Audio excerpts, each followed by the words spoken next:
नमस्कार दोस्तों, एक बार फिर से स्वागत है आपका मेरे यूट्यूब चैनल पर।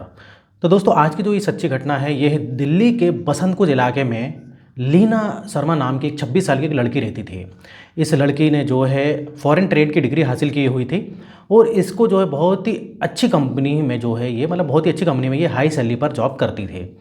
अब वैसे तो ये लड़की जो है मध्य प्रदेश के होशंगाबाद के डूडा गांव से जो है बिलोंग करती थी, लेकिन काफ़ी पहले ही इनके माता पिता का देहांत हो चुका था, इसलिए ये दिल्ली आ गई थी। परिवार के अलावा जो है लीना शर्मा की एक बड़ी बहन थी जिसका नाम था हीना शर्मा। हीना शर्मा शादीशुदा थी। वो पहले अपने पति के साथ बेंगलुरु में रहती थी, लेकिन कुछ साल पहले वो अपने पैतृक गाँव यानी कि मध्य प्रदेश के होशंगाबाद के डूडादेह में आ गई थी।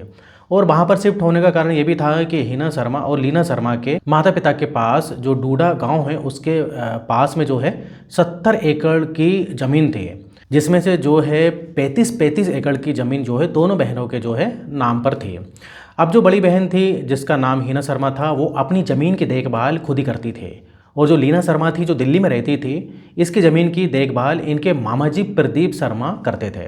अभी साल था 2016 का जब लीना शर्मा ने सोचा कि वो अपनी जीवन की फेंसिंग करा देती है, क्योंकि कई सालों से जो उसकी ज़मीन पड़ी हुई थी उसकी ज़मीन की देखरेख हालांकि उसके मामा प्रदीप शर्मा करते थे, लेकिन लीना शर्मा ने सोचा कि ज़मीन के चारों तरफ फेंसिंग करा देगी, धीरे धीरे उस ज़मीन को बेचकर उस पैसे से दिल्ली में ही खुद का घर खरीद लेगी और शादी करके यहीं सेट हो जाएगी।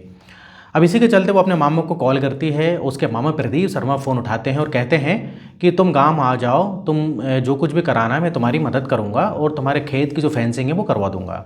अब 20 अप्रैल 2016 को लीना शर्मा बाय ट्रेन भोपाल पहुंचती है और भोपाल से ये जो है अपने गांव डोडा में चली जाती है, जहां पर जाकर ये अपने मामा से मिलती है, सारी बातें होती हैं। उसके बाद 23 अप्रैल 2016 को फेंसिंग का सारा सामान मंगवा लिया जाता है, और क्योंकि 2-3 दिनों के अंदर फेंसिंग का काम जो है ख़त्म करके लीना वापस दिल्ली जाना चाहती थी। यहाँ पर लीना के अंदर एक आदत थी, जो भी वो काम करती थी वो अपने दोस्तों के साथ शेयर ज़रूर करती थी। दिल्ली में कुछ उसके जो है बहुत ही अच्छे दोस्त थे और वो लगातार जो है अपने दोस्तों के कांटेक्ट में थी। वो सारी बातें जो है बताती थी अपने दोस्तों को कि भाई आज मैं फेंसिंग का पूरा सामान लेकर आ गई हूँ, और 29 अप्रैल को जो है फेंसिंग कराकर मैं जो है जल्दी ही दिल्ली जो है वापस आ जाऊंगे। अब दिन आ जाता है 29 अप्रैल 2016 का, और आज के दिन लीना को अपने खेत की फेंसिंग करानी थी। सारा सामान भी आ चुका था, लेबर भी आ चुकी थी, लेकिन आज के दिन जो लीना शर्मा है वो अचानक से गायब हो जाती है। अब खेत पर उसके मामा प्रदीप शर्मा भी थे, लेबर भी मौजूद थी, इंजीनियर भी मौजूद थे और सारा सामान भी मौजूद था, लेकिन वहाँ से कोई लापता था तो वो थी लीना शर्मा। अब मामा प्रदीप शर्मा ने लीना शर्मा को जब कॉल किया तो उसका मोबाइल स्विच ऑफ था। मामा को लगा कि शायद उसे दिल्ली से कोई अर्जेंट काम आ गया होगा, इसलिए वो वापस चली गई होगी, और यहाँ पर जो मामा हैं वो घर चले जाते हैं। अब ऐसे ही लगभग 7 दिनों का समय बीत जाता है। 7 दिनों तक लीना जो है उसका कुछ भी अता पता नहीं लगता है। दिल्ली में रहने वाले उसके दोस्त भी परेशान थे, क्योंकि लीना उनसे डेली बात किया करती थी, और पिछले 7 दिनों से लीना का मोबाइल भी ऑफ था और लीना ने उन्हें कॉल भी नहीं किया था। अब 7 दिनों के बाद जो है मामा को जो है उसके जो दोस्त होते हैं लीना शर्मा के, वो कॉल करते हैं और बोलते हैं कि मामा से कि लीना जो अभी तक दिल्ली नहीं पहुंची, आप उसके बारे में थोड़ा पता करिए। अब थक हार कर जो मामा प्रदीप शर्मा है वो 5 मई 2016 को नज़दीकी पुलिस स्टेशन में जाकर लीना शर्मा की मिसिंग रिपोर्ट जो फाइल करा देते हैं। अब ना तो लीना शर्मा अपने गांव डूडा देह में मौजूद थी और ना ही वो अपने दोस्तों के पास दिल्ली में पहुंची थी। आखिर लीना शर्मा गई कहाँ? यकीन मानिए इस कहानी में आपको एक ऐसा सच देखने को मिलेगा जिसकी उम्मीद शायद आपने पूरी वीडियो के दौरान शायद नहीं किए होंगे। तो चलिए दोस्तों, इस वीडियो या फिर इस कहानी के पीछे की पूरी सच्चाई को हम जानते हैं। तो बात शुरू होती है 5 मई 2016 को। हालांकि प्रदीप शर्मा यानी कि लीना के मामा ने उसकी मिसिंग रिपोर्ट तो फाइल करा दी थी, लेकिन पुलिस इस केस को बिल्कुल भी सीरियसली नहीं लेती है। वो इस केस में कोई भी एक्शन नहीं लेती है, ना ही लीना शर्मा को ढूंढने की कोशिश करती है। अब ये बातें जब लीना शर्मा के दोस्तों को मालूम चलती है तो दिल्ली में पुलिस थाने जाते हैं और वहाँ पर जाके सारी बातें बताते हैं, लेकिन दिल्ली पुलिस कहती है कि ये केस मध्य प्रदेश का है और वो इसमें कुछ भी नहीं कर सकते। वो लगातार लीना शर्मा के मामा से भी रिक्वेस्ट करती है, लेकिन मामा भी कहते हैं कि भाई जितना वो कर सकते हैं उतना वो कर चुके हैं। अब थक हार कर जो लीना शर्मा के दोस्त होते हैं वो फेसबुक पर एक पेज बनाते हैं जिसका नाम वो रखते हैं सेव लीना शर्मा, और उस पर वो लीना शर्मा से जुड़ी सारी जानकारी को पोस्ट करना शुरू कर देते हैं, जैसे कि लीना शर्मा की फ़ोटो, वो कहाँ गई थी, किस काम से गई थी, किस डेट से वो गुमशुदा है। अब इस पेज पर जो भी पोस्ट किए जा रहे थे वो बहुत जल्दी से वायरल हो रहे थे, और देखते ही देखते 3 से 4 दिनों के अंदर जो है सेव लीना शर्मा जो पेज है उस पर काफ़ी फॉलोअर्स हो गए, काफ़ी लोगों ने उसको शेयर किया और वायरल होने के चलते ये खबर मध्य प्रदेश के ऑफिशियल तक पहुंच गई। अब मध्य प्रदेश के हाई रैंक के ऑफिसर जब जो है इस बात पर पहुंचते हैं, तो मतलब इस जो पोस्ट पर पहुंचते हैं, तो नज़दीकी थाने में कांटेक्ट करते हैं जहां पर लीना शर्मा की मिसिंग रिपोर्ट लिखाई गई थी और वो तुरंत इस केस पर एक्शन लेने के लिए मतलब बोलते हैं। अब इधर पुलिस हरकत में आती है और पुलिस आकर सबसे पहले गांव में पूछताछ करती है, गांव में ढूंढती है। लीना को कुछ पता नहीं चलता। उसका जो मोबाइल है उसको ट्रेस किया जाता है। पहले तो मोबाइल स्विच ऑफ आ रहा था, लेकिन 24 घंटे के अंदर वो मोबाइल ऑन होता है और उसकी लोकेशन पिपरिया की दिखाता है। तुरंत पुलिस जो है पिपरिया एक टीम भेजती है और उस लोकेशन पे जो फाइंड करके जो है उस शख्स तक पहुंच जाती है जिस शख्स के पास ये मोबाइल था। अब वो मोबाइल जो एक लड़के के पास था और उस लड़के को हिरासत में लिया जाता है, उससे पूछताछ की जाती है। वो कहता है कि उसे ये मोबाइल जो है ट्रेन में मिला था, जब किसी ने उसको क्लेम नहीं किया तो वो इस मोबाइल को जो है अपने साथ ले आया। इस लड़के का बैकग्राउंड खंगालती है तो ये लड़का जो है दोस्तों शरीफ था, कोई भी इसका बैकग्राउंड क्रिमिनल नहीं था। अब एक्चुअली में इसका जो फ़ोन है वो ट्रेन के अंदर से ही मिला था। अब पुलिस जो है भाई फ़ोन को जब्त करती है और CDR यानी कि जो कॉल डेटा रिकॉर्ड है वो निकलवाया जाता है। उसके मोबाइल में सारे नंबर जान पहचान वालों के ही थे, जैसे कि उसके मामा प्रदीप शर्मा का या फिर लीना के दोस्तों का, लेकिन उसमें एक अननोन नंबर भी था जिस पर आखिरी बार लीना शर्मा ने कॉल किया था।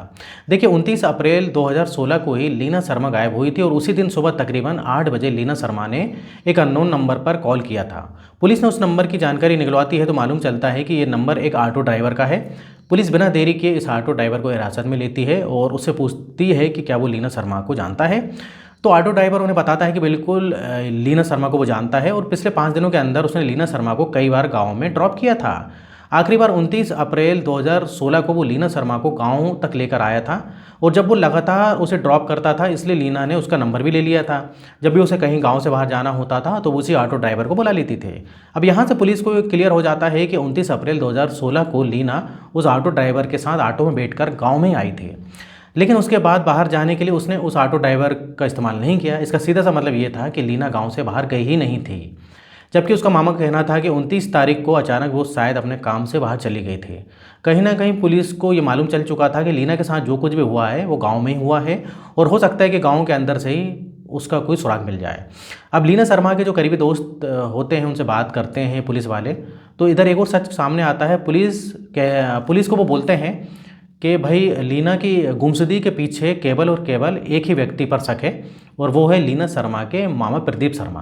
पुलिस जब इन दोस्तों से पूछती है इस बात का कारण तो वो बताते हैं कि कुछ साल पहले जो लीना शर्मा के मामा है प्रदीप शर्मा, उन्होंने लीना की ज़मीन पर कब्जा करने की कोशिश की थी और इसके चलते लीना ने जो है केस भी दर्ज कर दिया था अपने मामा पर और उसका केस भी जो है हाई कोर्ट में जो है चल रहा है। इसलिए जो है उनका दोस्तों का जो शक है वो प्रदीप शर्मा पर होता है। अब पुलिस पूछताछ करने के लिए लीना शर्मा के मामा प्रदीप शर्मा को पुलिस थाने में बुलाती है और जब सवालों की झड़ियाँ जब उसके आगे लगाई जाती है तो उसके जवाब कुछ उल्टे पुल्टे थे, जिससे पुलिस समझ गई थी कि प्रदीप शर्मा कुछ ना कुछ झूठ बोल रहा है। जब सख्ती से प्रदीप शर्मा के साथ पूछताछ होती है तो वो सारी बातें एक्सेप्ट कर लेता है और वो पुलिस को कहता है कि लीना शर्मा अब इस दुनिया में नहीं है क्योंकि उसने खुद अपने हाथों से लीना शर्मा की हत्या कर दी थी। अब यहाँ पर पुलिस भी चौंक जाती है। अब उन्हें ये तो मालूम चल चुका था कि लीना शर्मा की हत्या हो चुकी है, हत्या करने वाला उसका मामा प्रदीप शर्मा है, लेकिन पुलिस को अभी भी कारण जानना था। उसके बाद प्रदीप शर्मा पुलिस को बताता है कि लीना शर्मा के नाम पर 35 एकड़ ज़मीन है। उस 35 एकड़ ज़मीन की देखभाल सालों से प्रदीप शर्मा ही कर रहा है और अब अचानक से 2016 में लीना उसकी फेंसिंग कराने के लिए आती है तो मामा उसे कहता है कि उसने जो है कई सालों तक उस ज़मीन की देखभाल की है तो कुछ ज़मीन वो अपने मामा को दे दे। लेकिन इस पर जो लीना शर्मा है वो तुरंत मना कर देती है और उसके मना करने पर जो प्रदीप शर्मा है वो एक खौफनाक प्लान बनाता है। दरअसल 29 अप्रैल 2016 को जिस दिन फेंसिंग का काम शुरू होना था और जिस दिन वो ऑटो ड्राइवर लीना को लेकर गांव तक आया था, उस दिन लीना शर्मा साथ में उसके मामा प्रदीप शर्मा के 2 नौकर और कुछ लेबर मजदूर खेत पर पहुंचे थे और वहाँ पर जो लीना शर्मा है उसका झगड़ा मामा के साथ हो जाता है क्योंकि मामा फिर से वही दोहराता है कि मैंने तुम्हारी ज़मीन की देखभाल की है, तुम इसकी फेंसिंग करा रही हो तो मुझे कुछ ज़मीन दे दो। लेकिन लीना फिर से मना कर देती है। इसी के चलते मामा कहता है कि इस खेत पर कोई फेंसिंग नहीं होगी और वहाँ से वो लेबर को भगा देता है। अब खेत पर केवल प्रदीप शर्मा, उसके 2 नौकर और लीना शर्मा ही मौजूद थे। इनमें आपस में अनबन हो रही थी कि इसी के चलते जो है प्रदीप शर्मा के इशारे करने पर उसका एक नौकर बड़ा सा पत्थर उठाकर लीना शर्मा के सर पर मार देता है। वो ज़मीन पर गिर जाती है। उसके बाद प्रदीप शर्मा उसका गला दबाकर उसकी हत्या कर देता है और फिर अपने दोनों नौकरों की मदद से गांव से लगभग 4 किलोमीटर दूर जंगल में ले जाकर एक गड्ढा खोदते हैं और वहां पर लीना की डेड बॉडी को दफना दिया जाता है। डेड बॉडी दफनाने से पहले और ख़ुद जो है भाई प्रदीप शर्मा लीना के सारे कपड़े और उसके जो आईडीज़ वगैरह होती हैं सारे ले लेता है जिससे कि उसकी शिनाख्त ना हो सके। और साथ ही उस डेड बॉडी के साथ कुछ नमक और यूरिया भी डाल देते हैं डेड बॉडी के ऊपर, जिससे कि वो जल्दी से जो है डिकम्पोज बॉडी हो जाए। उसके बाद ये अपने घर वापस आ जाते हैं और ये लोग दोस्तों, या फिर बोले तो प्रदीप शर्मा लीना को ढूंढने की कोशिश करता ही नहीं है, क्योंकि उसको पता है कि मैंने लीना को मार दिया है। अब इधर जो है 7 दिनों के बाद जब लीना शर्मा के दोस्तों का मामा के पास फ़ोन आता है और काफ़ी प्रेशराइज़ करते हैं, तब जाकर 5 मई 2016 को वो मिसिंग रिपोर्ट लिखवाते हैं। अब देखिए, और जब लीना शर्मा की मौत होती है या फिर प्रदीप शर्मा मारता है तो क्या करता है कि लीना का जो मोबाइल है उसको ट्रेन में जो फेंक देता है, जिसमें कि लोकेशन किसी दूसरे शहर की वो दिखाते रहे। अब उसी ट्रेन में वो मोबाइल पिपरिया के एक लड़के को मिल जाता है, जैसे कि मैंने आपको पहले बताया। यहाँ पर पुलिस ने सारे सबूतों और सारे गवाहों के आधार पर मामा और उसके दोनों नौकरों को अरेस्ट कर लिया है। अरेस्ट करने के बाद चार्जशीट दाखिल की गई है, कोर्ट में ट्रायल चला और लंबी सुनवाई के बाद जो है 2023 में आकर कोर्ट की तरफ से प्रदीप शर्मा और उसके दोनों नौकरों को उम्र कैद की सज़ा सुनाई गई है। और जो लीना शर्मा के 35 एकड़ की ज़मीन है वो उसकी बड़ी बहन हीना शर्मा के नाम पर चली गई है। हालांकि दोस्तों का कुछ ये भी कहना है कि भाई लीना हत्याकांड में कहीं ना कहीं उसकी बड़ी बहन भी शामिल है, लेकिन भाई पुलिस को इसके कुछ प्रमाण नहीं मिले। जो प्रमाण मिले थे उसके आधार पर प्रदीप और उसके दोनों नौकर को उसकी सज़ा जो है मिल गई है। तो दोस्तों ये थी आज की सच्ची घटना, और आपने देखा है दोस्तों कैसे ज़मीन जायदाद के पीछे लोग एक दूसरे की हत्या कर देते हैं। तो दोस्तों वीडियो तरीके खत्म होता है। वीडियो अच्छा लगे वीडियो को लाइक करिए। इस टाइप से सच्ची घटना पर आधारित मैं बहुत सारे वीडियो बनाते रहता हूँ। अगर आपने अभी तक चैनल को सब्सक्राइब नहीं किया है तो चैनल को सब्सक्राइब कर लें। तो फिर मिलेंगे नेक्स्ट वीडियो में, और यहाँ तक वीडियो देखने के लिए, बने रहने के लिए आपका बहुत बहुत धन्यवाद।